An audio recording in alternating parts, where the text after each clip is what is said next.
Primeiro, o Brasil só reconhece como organização terrorista aquilo que o Conselho de Segurança da ONU reconhece. A ONU, Conselho de Segurança, reconhece como organização terrorista 3 organizações: Boko Haram, que atua na África, principalmente na Nigéria, a Al-Qaeda, que cometeu os atentados de 11 de setembro e outros tantos atentados também, e o Estado Islâmico. Por que essas 3 organizações são consideradas como organizações terroristas pelo Conselho de Segurança? Porque não teve veto dos 5 países que têm poder de veto, entre eles a China, a Rússia, Estados Unidos, França e Inglaterra. Essas 3 organizações são inimigas das 3 grandes potências: Rússia, China e Estados Unidos. A Al-Qaeda, por exemplo, é a galera que lutou na década de 80 a guerra no Afeganistão contra a invasão soviética. Logo, a Al-Qaeda, o Estado Islâmico e o Boko Haram não têm nenhum tipo de interesse político de elas continuarem existindo para nenhum desses 3 países. Logo, essas organizações foram consideradas terroristas. E aí eu acho muito esquisito que o critério do Brasil é definir quem são organizações terroristas somente através de votações da ONU. Isso significa que o Brasil não tem valores? Que o Brasil não tem nenhum tipo de critério moral para decidir quem são e quem não são grupos terroristas? Ele vai apenas pela cartilha das Nações Unidas? O que é errado, porque se existem organizações terroristas e há interesses políticos por trás para esses países vetarem uma resolução, como a China já vetou ou a Rússia já vetou, o Brasil vai ficar respeitando decisões de países não democráticos em quem eles vão achar que é ou não é uma organização terrorista? Não me parece que é coerente. Segundo, o próprio presidente da República, Luiz Inácio Lula da Silva, já criticou o formato do Conselho de Segurança da ONU, que são só esses 5 países que têm poder de veto. Então, na hora que é conveniente criticar as Nações Unidas, a crítica acontece. Mas na hora de jogar responsabilidade para as Nações Unidas e tirar a responsabilidade de um país soberano como o Brasil, que é democrático, de definir quem ele acha que é um grupo terrorista. Isso também está errado. E eu vou dar o exemplo da Argentina. A Argentina, que faz parte do Mercosul, que está na América do Sul e que também tem um governo progressista de esquerda, considera o Hezbollah como um grupo terrorista. E o candidato da esquerda da Argentina, o Massa, já publicou que vai considerar o Hamas um grupo terrorista se for eleito na Argentina. E para terminar esse primeiro ponto desse react que a gente está fazendo aqui em relação a essa fala de hoje, é o fato do Brasil ser presidente do Conselho de Segurança da ONU nesse exato momento. O que significa isso? Significa que o Brasil pode, se ele precisa ir através dos mecanismos da ONU para considerar um grupo terrorista, por que o Brasil não então faz uma resolução e propõe uma resolução, uma carta, considerando o Hamas um grupo terrorista para ser votado amanhã no Conselho de Segurança da ONU? E o Hamas não é reconhecido pelo Conselho de Segurança da ONU como uma organização terrorista, porque ele disputou eleições na faixa de Gaza e ganhou. O Hamas participou das eleições legislativas na faixa de Gaza e na Cisjordânia em 2006. Ganhou 74 cadeiras de 132 cadeiras do parlamento palestino. E aí, pessoal, eu queria só comentar um detalhe disso. Democracia verdadeira não é apenas a junção de todos os participantes no pleito democrático. Democracia é que todos que participam do pleito acreditam na democracia. Isso é muito importante para ser colocado. O Hamas participar das eleições já é algo não democrático. Onde já se viu que grupos armados que cometeram atentados suicidas participem de eleições democráticas. O problema começa nesse ponto. E uma vez as eleições terem acontecido, o Hamas vai 6 meses depois, em junho de 2007, dar um golpe de Estado no governo de união com o Fatah, partido rival, e destruir o governo palestino na faixa de Gaza. Dar um golpe de Estado e tomar o poder à força. E a partir de junho de 2007, quem controla à força a faixa de Gaza é o Hamas. Então o Hamas ele não foi eleito para governar a faixa de Gaza. Ele tinha sido eleito, então, para participar do parlamento palestino. E um último detalhe, não tem eleições desde 2006. Essas eleições venceram em 2011 e desde então não tem eleições nem na Cisjordânia e muito menos na faixa de Gaza. Então, o comentário sobre a tentativa de justificar que o Hamas foi eleito não é válido, está errado e é muito equivocado. O que nós dissemos é que o ato do Hamas foi terrorista.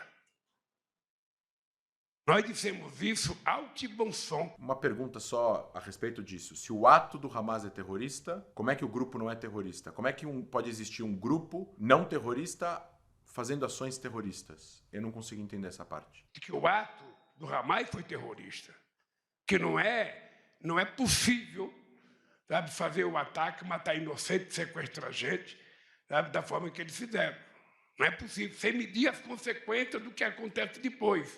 Porque agora o que nós temos é a insanidade também do primeiro-ministro de Israel querendo acabar com a faixa de Gaza. Se Israel quisesse acabar com a faixa de Gaza, eles já teriam feito isso há muitos anos atrás. Israel não quer acabar com a faixa de Gaza. Israel está, inclusive, avisando a população civil da faixa de Gaza para que deixe o norte da faixa de Gaza, que é onde as principais hostilidades estão acontecendo. O Hamas tem o seu centro nervoso no norte da faixa de Gaza, o seu QG fica embaixo do hospital Shifa, que fica dentro da faixa de Gaza, no norte da região. A maior parte dos foguetes disparados contra Israel desde o dia 7 são do norte da faixa de Gaza.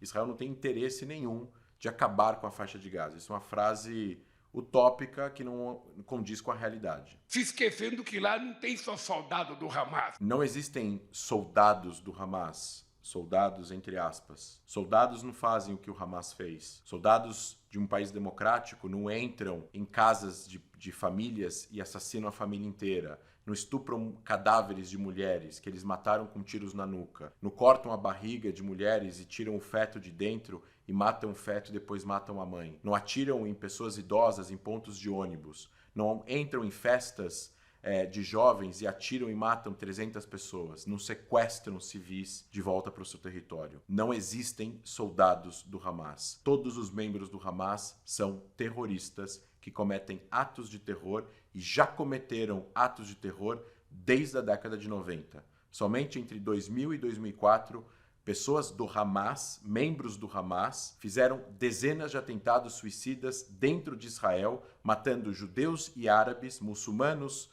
e turistas em atentados terroristas suicidas, a bomba, explodindo cafés, ônibus, restaurantes e discotecas. Não são soldados, são terroristas. Tem mulheres, tem crianças, que são as grandes vítimas dessa guerra.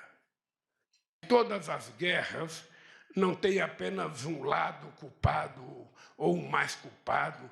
Desculpa, as guerras normalmente têm lados culpados e lados menos culpados, apesar de que guerra é causa e, obviamente, guerra é horrível e ninguém quer guerra, a não ser aqueles que iniciam a guerra. Não existe culpado entre a Alemanha nazista, aliada da Itália fascista e do Japão com os aliados? A Alemanha e a Inglaterra têm a mesma equivalência moral na Segunda Guerra Mundial? Não existem culpados em relação à guerra na Síria, por exemplo? O governo sírio não é culpado do massacre de mais de 500 mil pessoas que morreram na Síria? É claro que existem culpados em guerras de agressão, principalmente quando um país é invadido, os seus civis são sequestrados e mortos por um grupo que controla uma outra região e atua de forma beligerante para tentar destruir o país vizinho. Todo mundo sabe, o Brasil fez uma crítica veemente, sabe, igualzinho está na Carta da ONU.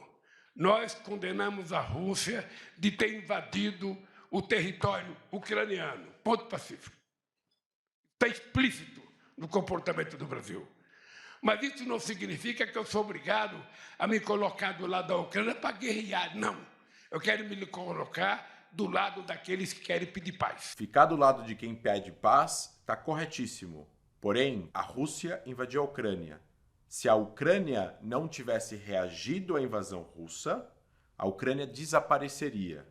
E aí não adiantaria falar em paz. Países invadidos têm o direito de se defender, que inclusive está contemplado na Carta das Nações Unidas de defesa, autodefesa dos países através de atos de beligerância e agressão de países vizinhos. Ou seja, a própria ONU dá uma chancela e autorização para os países que forem invadidos e forem agredidos de se defender. Neste caso daqui, Israel está se defendendo dos ataques do Hamas. Está tentando resgatar os seus reféns e vai destruir as instalações militares, as instalações terroristas que o Hamas detém dentro da faixa de Gaza e que, se não forem destruídas, a próxima guerra é uma questão de tempo. Quem é a favor da paz entre israelenses e palestinos tem que desejar que o Hamas nunca mais governe a faixa de Gaza. E já conversei.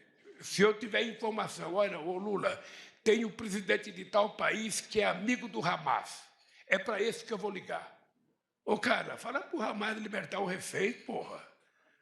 Fala pro cara libertar os reféns, para que ficar com o inocente lá detido? Liberta. Tem gente que precisa de remédio para tomar, tem gente que tem arma. Liberta os reféns. E também falar pro governo de Israel, liberta os presos, liberta os sequestrados. Que coisa que é essa? Vamos lá. Libertar os reféns que estão nas mãos do Hamas contra todas as convenções internacionais, sem visita da Cruz Vermelha, que estão em condições desumanas, que têm mulheres, crianças, mulheres grávidas, pessoas de idade que precisam de remédios, corretíssimo. Todo mundo precisava ligar para todo mundo que tem contato com o Hamas e pressionar o grupo terrorista a soltar os reféns. Mas ele também faz uma equivalência falsa, dizendo que Israel tem também sequestrados. Israel não tem sequestrados. Israel tem prisioneiros palestinos que cometeram atos de terrorismo, violência, que estão presos em Israel. Desde a fundação de Israel, até mesmo antes da fundação de Israel, milhares de civis israelenses foram assassinados em atentados terroristas. Desde 1860, em torno de 5.000 israelenses foram assassinados, entre israelenses judeus, israelenses muçulmanos, árabes israelenses ou turistas que estavam em Israel quando aconteceram atos de terrorismo. As pessoas que estão presas em Israel, 4.500 pessoas, foram condenados pela justiça israelense por atos de terrorismo ou associação a atos de terrorismo. Israel não tem pessoas sequestradas. E estes mesmos presos estão em condições que seguem todos os critérios da lei internacional. Eles têm acesso às famílias, eles têm comida, eles recebem visitas, eles inclusive podem fazer faculdade, eles inclusive recebem tratamento médico de ponta. Quando soltaram o soldado israelense Gilad Shalit, que estava sequestrado pelo Hamas entre 2005 e 2010, Israel soltou 1.027 presos palestinos, entre eles Yahya Sinwar, o atual líder do Hamas em Gaza.